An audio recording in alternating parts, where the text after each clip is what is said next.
So the UEFA Champions League resumed today with two first-leg round of 16 matches at the famed San Siro. Tottenham travelled to Italy, where they took on AC Milan in front of over 74,000 fans. Goal away to our right in the first half. It's the traditional red and black.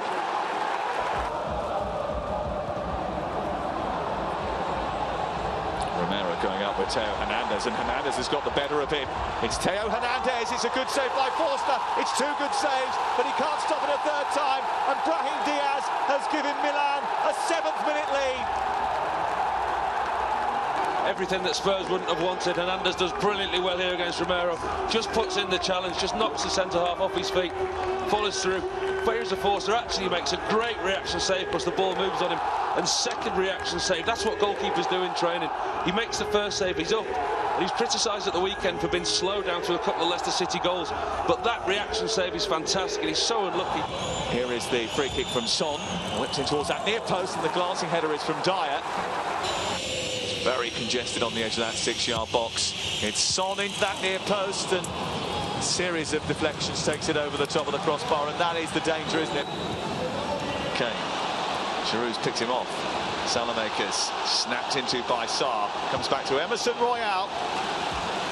And then that probably goes down as Tottenham's first shot on target. Krunic, Tonali. That's a brick ball from Kulusevski onto Son. Big chance for Tottenham, saved. Harry Kane following up. It's over the line, surely. Harry Kane is glancing, but the offside flag may well deny him. Tottenham backpedaling, it's aimed away by Harry Kane, back towards Rafael Leao again. The pressure continues from Milan, who have made their changes. It's a deep one, it's a big header, it's another big miss, this time from Malik Diaw. That one calmed down a few of those rather loud voices that have been causing him a bit of grief over the course of the last few weeks. And that's what it means for San Siro. Milan magic, a rare victory over a Premier League side. Yeah, so AC Milan, European pedigree, but as we join our correspondent Bren Sancho to review what happened today, coming off a pretty dismal recent domestic form, Bren. Before their win on Saturday over Torino, they were winless in 7 games and 4 consecutive losses, but they couldn't have asked for a better result today as UCL football restarted. Yeah, it's a good result for Milan. I think they will be quite satisfied with the performance. The result, of course, a two-legged affair. Going into the second one at White Hart Lane, 1 goal up. Some may say it might not be enough. But despite all of that, of course, what we've seen today from a Milan perspective was in the certain departments throughout the team, there was gradual improvements, particularly in the middle of the park, where I think they struggled throughout that 9 games where they would have won 2 and lost 7.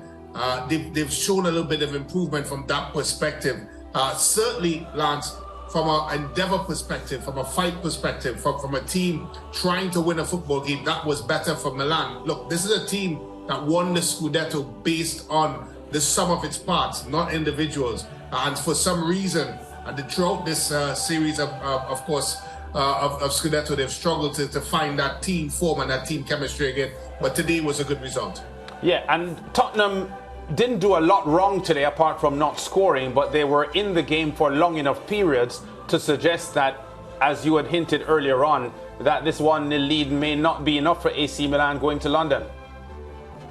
I think the negatives, if I started there, Lance, when you look at the Tottenham team that beat Manchester City and of course came and got absolutely hammered by Leicester, it's been the story of their season. They've been very, very inconsistent, and they started the first 10 minutes of today's football match in that same gear. When you look at the header that Hernandez won over Romero, that's a perfect example, of course, which went on for Abraham's goal. But after that, yes, you have to give them credit. What we saw from particularly Sarr and Skip, which I think would have been the biggest concern in the middle of the park for Spurs, with no Bentancur there, they would have done well. I think what they missed and what they've missed throughout the season is that creative player, that number 10 that could create chances for Harry Kane and makes Tottenham Hotspurs tick. They certainly missed that today. But throughout the team, it was a much improved performance. Yeah, and we have to mention, you know, the youngsters, Sa, and of course, Olivier Skip coming in because Hodgberg missed because he was suspended. What did you make of the youngsters, you know, coming in for Tottenham and, of course, trying their very best? It's right. So it's a part of the field where Spurs have really struggled throughout their season. Højbjerg has not been necessarily great. Basuma coming in from Brighton has not certainly hasn't done well. He's had his problems with injury. They've got Sa in and Skip, and I think when you looked at it coming into it, Spurs and Conte in particular would have had some concerns as to that part of the park. But what we saw today, endeavour-wise, was good. Industry was good. They worked so hard to make sure that they kept the ball circulated in the right way. But what they lacked, as I said, is that creative spark. And I think those two players, you wouldn't expect that for them. And I think Spurs in a whole need a player like that. If Skip and Sa could play in a similar vein coming into the second tier, and then the creative mind steps in front of them, I think maybe Spurs might be favoured to get a better result in the second leg. Yeah, we look ahead to the second leg, but we have to also remember that it might be a bit difficult because today, Eric Dyer, of course, now picking up a second yellow card. So that creates a bit more problems when the second leg comes around. Yeah, Dyer picking up a yellow card. They're a bit short on numbers as it relates to their long injury list that they have. But again, I think Davinson Sanchez may be or Toganda might be a replacement. But I think really, from a Spurs perspective, although they've had their problems and their woes defensively, I think I'm really concerned offensively, and in particular Son. Son's out of shape or out of context. What we normally see from Son, it's not there, and it's not been there for the whole season. And I would suggest that because of that spark that he normally provides for Spurs is not there offensively, they're fluttered. And of course, you have someone in the mold of Harry Kane who can win anyone a football match. But I think Son's lack of confidence and lack of form is a big concern for Spurs. Yeah, so AC Milan with a first leg advantage. One of two games played today over the Parc des Princes. Paris Saint-Germain still hunting their first ever Champions League title, hosted six-time champions Bayern Munich. And we've got those highlights as well. Bayern in the red, PSG in the blue with the white chest stripe. So Kimmich wants it. Coleman. Sane. Kimmich at the wall. Crowd problems getting into Real against Liverpool up at the Stade de France. Shot pinged wide there. To the left, Messi to the right. Messi hit the wall, Choupo-Moting, I think. Retzker's available for the short pass, and then Alphonso Davies is wide. Choupo-Moting in the channel. Alphonso Davies with the cross, brilliantly played. Coleman, super goal, straight to the goalkeeper, has to be said. But Bayern Munich lead, and muted celebrations from the former PSG boy. Kingsley Coleman strikes for Bayern Munich. Goes underneath his body. That's been the key for Bayern for much of the game. Have to get crosses into the box, have to get players in the box. You see there's an overload at the far post, 3 versus 2. And it's a good finish in terms of the technique, but not good goalkeeping from Donnarumma. Just gave it away. Here is Musiala. Great pace. Into Choupo-Moting. So close. Last 15 games, brought in the summer from Porto for €41.5 million. He was at Wolves, you remember, on loan a couple of years ago. This is a chance now for the pace of Mbappe. The touch was heavy, the save was good. Neymar from the follow-up, blocked just outside the 6-yard area. Good block by Pavard. Neymar, it's spilled, it's Mbappe. Was he offside? Not a very good finish from the, can we call him a veteran? Müller. Just about a veteran. Now, this is a great run by Mendes. Up from the back, into Mbappe, 1-1. Once again, Bayern are trying to hold a fairly high line here. Upamecano has to see the danger. Could he be offside? Hang on, could he be offside when that ball was played to Nuno Mendes? This is going to be a big decision. Offside. Doesn't count. Neymar did really well because it was awkward. Nuno Mendes to take on Gnabry. Went for the gap. Another brilliant run. Mbappe attacks the near post. Opens up a gap. Messi. Here's Messi. Verratti looks for Messi again to get goal side of Pavard. Good tackle. Oh, he's given a free kick right on the edge of the penalty. I thought it was a good challenge. But he's in trouble here because he's had a yellow and he's off and he misses the return leg. Messi to the ground.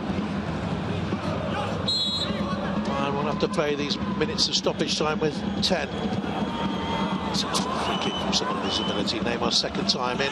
Comes to Ramos. Mere seconds.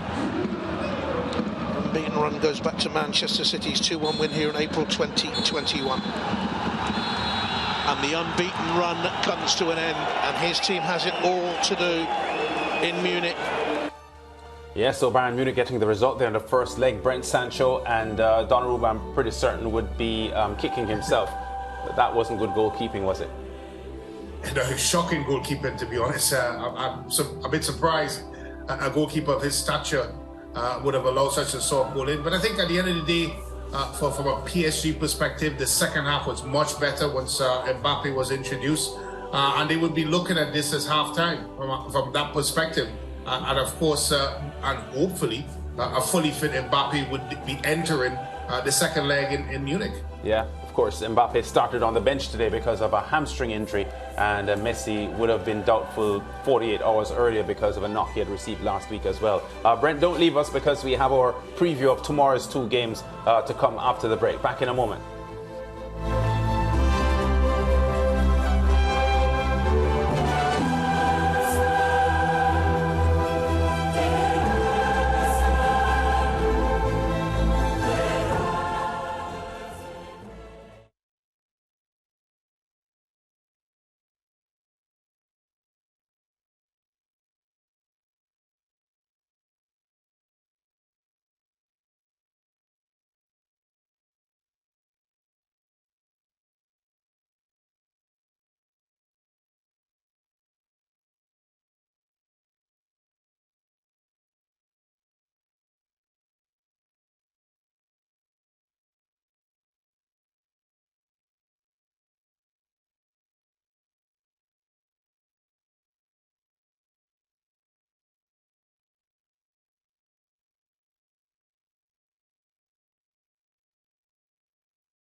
Still talking Champions League football on the SportsMax zone. Let's preview now matches that will be played on Wednesday. Chelsea travelling to Dortmund in a match that will be shown live on SportsMax 2, while Club Brugge will be hosting the Portuguese leaders Benfica. Let's start, Brent, with Chelsea's trip to Germany. And heading into this fixture, the Blues have won just 2 of their last 9 matches, while Dortmund have won their last 6 games. So on current form domestically, Dortmund will feel a lot happier within themselves going into this match. Yeah, they'll feel a lot happier. They've been playing some good football. They've, of course, exposed their young talent to the competition in Bundesliga and throughout, and even in the Champions League as well. We've seen more of that coming along. Of course, the controversial Gio Reyna is doing very well for Dortmund, and all in all, and overall, from a Dortmund perspective, they will feel favourites. And a lot of it is not just because they are doing so well. I think also because Chelsea's still trying to find their feet with all the new signings that have come in the January transfer window. Yeah, Chelsea boss Graham Potter gave his assessment of the match in the pre-game press conference earlier on Tuesday, and here's what he said. In a knockout competition, anything can happen. I don't think it's valuable for us to look past Dortmund. We have the capability to beat Dortmund, but they are also a strong side with the capability to get a result as well. Your thoughts on Potter's comments on the eve of the match? Oh, he's correct. I think with the talent that they have, there's no doubt that Chelsea have enough firepower within their ranks to win any football game against any team in the world. That's no doubt in my mind. But the collective has not been great. In fact, it has not been good. It's been very average. If you looked at their last outing and all, despite the fact that they started well, they were left wanting at the end. And we've seen those sort of performances from Chelsea, albeit, of course, as I mentioned, they would have done a lot of business in the transfer window in January, almost wholesale. And it's very rarely you see that. So it would take some time for these players to gel. It would take some time for Potter to get his tactics and his mentality and the way he wants to play across his team. And they're coming up against a Dortmund team that's flying at the moment. So it will be challenging, yes, but at the same point in time, there are enough very talented individuals within the Chelsea ranks to pull off a victory or pull off some sort of result. Yeah, and what of the second game where Club Brugge will be up against Benfica? It's an odd one, Lance. Club Brugge is a surprise package in the Champions League. They started like a house on fire in the group stages. Of course, qualified now to the knockout stages where things have not gone well for them since December. They've of course, replaced their manager with Scott Parker. And now they've been trying to find their answers. He's not started necessarily great for Brugge, so it's a really tough one up against a Benfica team that's still been doing well, albeit they would have lost their first game for quite a while in the Portuguese Cup competition. But they would be favoured, and they would be favoured to go on. Of course, they've lost Enzo Fernandez to Chelsea, a main cog in the Benfica wheel. But despite that, I think Benfica is a team that's informed. And again, a team that I think could surprise some teams if they move past Club Brugge in the knockout stages. Okay, Brent, we're going to leave it there, and we'll talk again tomorrow, I'm sure, when we get ready for the second set of round of 16 matches. First leg matches these, remember, so all losing teams have the opportunity to rebound in their next outing. Remember that on Wednesday afternoon, SportsMax will have live coverage of the game between Borussia Dortmund and Chelsea starting at 3 o'clock. Don't forget the 2:30 pre-game show, 3:30 Eastern Caribbean time, with Donald Oliver and his team.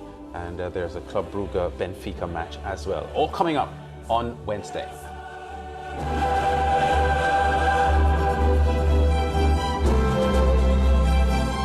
Stay with SportsMax on YouTube and follow us on all social pages for updates, news and entertainment.